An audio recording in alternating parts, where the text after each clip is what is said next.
Hi everybody, John Randall here. Today I want to review this 5-string bass that I got from AliExpress. So I'm going to be talking in Australian dollars and this was purchased in 2024. If you were to convert this to US dollars, you probably want to take about a third off the price, something like that. So this is a 5-string bass that I got from AliExpress. The thing that really appealed to me the most about it was it's got a very wide string spacing. So all of my basses have sort of 18 to 19 millimeters, more along the 19 millimeters, and I wanted to really have a bass that I could get in and slap easily and felt consistent with my other basses. So this one really is one of the few wide string or wide string spacing basses that you can get. So in the end, it cost me 426 Australian dollars, which was $288 for the bass and about $138 for shipping. If you were to convert that to US dollars, it's probably about 350 US dollars. I had a quick look today, so it's 2025 at the time of this review, and on AliExpress they're currently showing for about 305 Australian dollars with about $105 for shipping.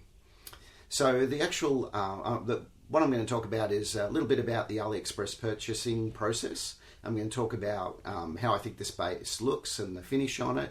I'm going to talk about the problems that it's got, and I'm also going to talk about the playability, probably in that order. So first off, the purchasing experience. Okay, so purchasing was really easy. I found the bass, I paid the money, and then I waited. And that was the part that was the hardest. So this took about 5 months. I thought it was going to take about 1 month, but what I found was about every 25 days I kept getting asked, oh, could I please extend? Could I please extend? Could I please extend? And this happened, I think, 3 times. So in the end, the whole thing, from the time I ordered it to the time that it arrived, was around about 5 months. So that's something to be aware of. I've heard some other people say they've had a similar experience with this type of thing as well. So don't necessarily expect that it's going to arrive in the sort of advertised 2 weeks to 30 days time period. In terms of the look of the bass, look, it looks fantastic. Really pretty wood. And the finish overall is good. There's a couple of flaws. There's some rough spots around the neck here and a couple little bits in the back here. But look, overall, the bass feels good. The neck is very smooth. The frets are finished very nicely. There's no sharpness or anything like that. The quality of the hardware and everything, it's just normal. I'll talk about the pickups a little bit later.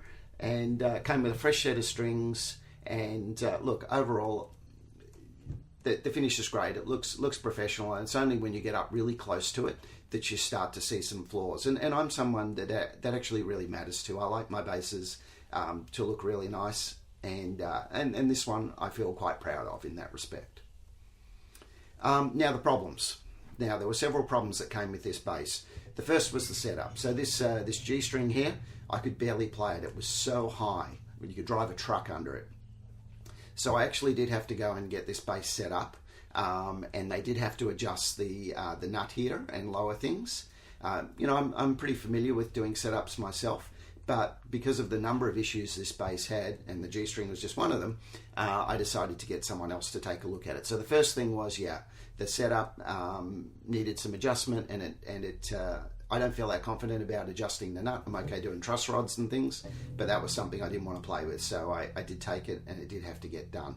It made a huge difference too. There was also a lot of buzz and a lot of hum. There were 2 different sounds coming through, and it was really frustrating. And turns out there were 2 different problems. One was there was no shielding, so the pickups were picking up all sorts of RF and other noise.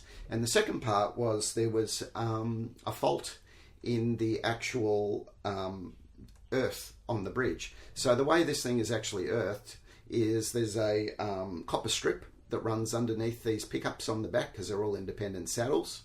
And I think the strip in it had a tear across it, so I was getting an incomplete earth, and that was one of the buzzes that was coming through. So part of what I had the guitar tech do was he re-earthed the whole thing, and he also shielded the cavity at the back, this cavity in here and around the pickups. So the other problem we had was that, so I got the bass back and that was great. You know, it was playing nicely.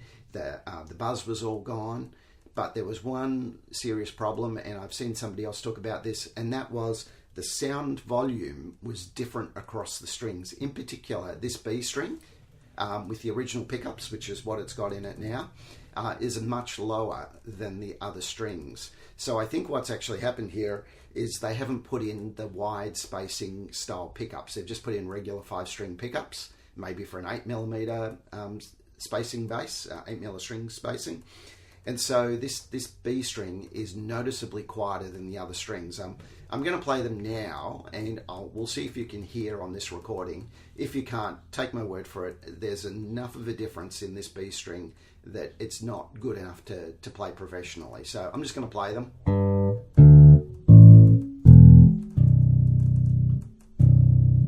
So I can hear it in here that this B, hear the difference down on the B string to the E string to the A. It is pretty noticeable, and it's quite frustrating because I'm conscious of it. When I'm playing, I'm actually adjusting my, I'm trying to pluck the strings harder, and it's a bit of a mess. So the one thing I'm going to do is I got myself a set of these Bartolini pickups, and I'm going to have these put in. These are the thing about the Bartolinis is I could get the ones that were the right size that match the actual size of these existing pickups, so no rerouting. Also with these, they don't have pole pieces, they actually have tracks. So these will work on any string spacing, and when I finish this video, or the second part of this video, I'll talk about what this thing sounds like with these pickups in it. But if we're talking about costs thus far, we had about $426 for the bass in the first place, Australian dollars. Then I had to get the setup, the shielding, the re-earthing, and that was about another 380 Australian dollars. So 420 and 380, we're up to about 800 Australian dollars, which is still pretty good. Now these pickups cost me a pretty penny. These were, I bought them actually in the US in US dollars, but I think they would equate to around about another $400 or $500 for these two pickups, and it's probably going to be another $100 to get them installed. So we're starting to get up to a bass now that's probably 12 to 1500 Australian dollars. Now it's going to have some great pickups, and it plays nice and it looks good, but it did start life as a $400 bass. Now it's a $1,400 bass. So, I'm going to leave it to you as to whether you can find another bass in that same price range where you don't have to worry about any of that stuff, and it's already got all the bits and pieces that you want. Now the playability, let's talk a little bit about that. So first off, the wide string spacing's fantastic for me. In fact, I feel it's almost a little bit wider than most of my other basses. So, I typically will play a Fender jazz bass here, or I've got a couple of my other favorites here are the Kubicki's and a couple of status basses. These guys, a few of these. So they're the sorts of basses I normally play, and they're renowned for a fairly bright tone. They're renowned to have pretty fast necks. This is quite different. The neck on this is super thick. I'm just going to grab my, if I was to give you the actual thickness this way, we're talking about 25 centimeters. And the actual, if I come up to the 12th fret this way, about 75 centimeters. That said and done, I'm someone who doesn't have really big hands, and I can still find this pretty comfortable to play. Yeah, it is a handful, but I can actually get around it all right, even though I'm used to playing these guys over here. So I do like it, the thick neck, strangely. I thought I was going to get my guitar guy to actually shave it down, and now I've had it for a bit. I've decided that no, I really like it. The whole bass feels really solid in your hands. So yeah, overall I'd say it's fairly easy to play. You do, if you're used to narrow string spacing, you're going to find this tough to play. But if you're used to regular string spacing or the wider, the 19mm, this is probably going to be right up your alley. Now the tone, I'm not going to talk about the tone too much because honestly these pickups are going to disappear, but I do like the tone. It's nothing specific about it, but it's just got a good solid tone, you know, typical big 5-string tone. So I would recommend, you know, if you're going to live with the whole imbalance in the pickups, you'll probably like the tone. If I just play, you know,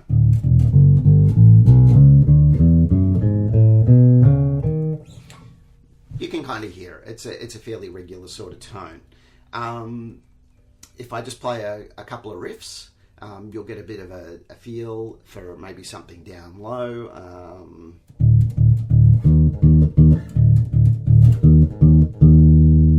I'm guessing you might know what that's from, but you can hear those low notes down there. You'll notice there's not too much string rattling. There was a tiny little bit there at the end, but the string rattle is not a problem. I guess the slap tone, if we sort of go more to, you know, just something with the open E,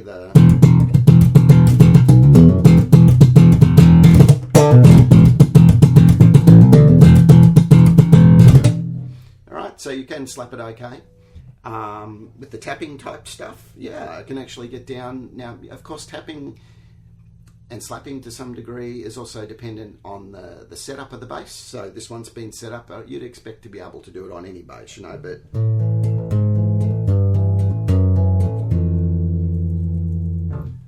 it sounds quite nice. Now, I'm not going to get into the tone a whole lot because these pickups are going to change. What I will say is inside the bass, there is a little circuit board, little preamp thing. We've got a balance control, a volume control, a bass, mid and treble, and basically an on-off switch, and the jack is in the back there. So you've got all the usual sort of controls that you might expect to have on a bass like this. So I'm going to get back and do the second half of this video when I've got those new pickups in, and we'll talk about the difference. Alright, so we're back here with the new pickups installed in this bass. This is the Bartolini pickups, and what a difference it makes. The reason I had them installed, you'll recall, was because the strings were imbalanced. In particular, the B string was not as loud as the other strings, and I suspect that's because the original pickups that were in this bass had pole pieces probably designed for a regular spaced 5-string bass, whereas this one's got the wider spacing. So with these Bartolinis, these are, I think they're called rail pickups, so they'll work on any spacing. So if I play the notes now, or play the open strings now, that each of the strings is evenly balanced in terms of the volume. In terms of the tone, look, I can't tell a big difference, especially down on these low notes. I can say that these pickups have just got a nice growly tone, something that you would expect from the Bartolinis. Very versatile, nothing nothing too outrageous, so you could use it on virtually any kind of recording or performance. If I play a few of the riffs that I did in the earlier part of this video, you might be able to tell the difference. I don't know.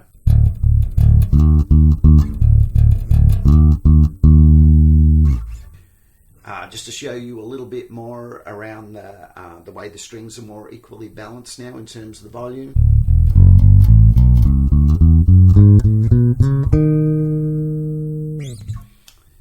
You can hear it just it sounds like one nice continuous stream, nothing nothing too loud, nothing too soft. Certainly in terms of my playing, I'm not having to make adjustments like I was before. If we do some slap.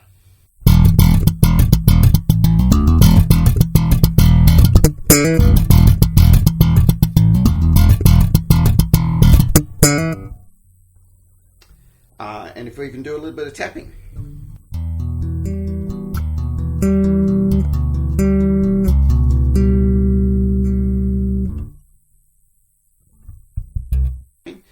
But it just gives you an idea about what the sound of the bass is in general. So very versatile sound, balanced sound, easy to play.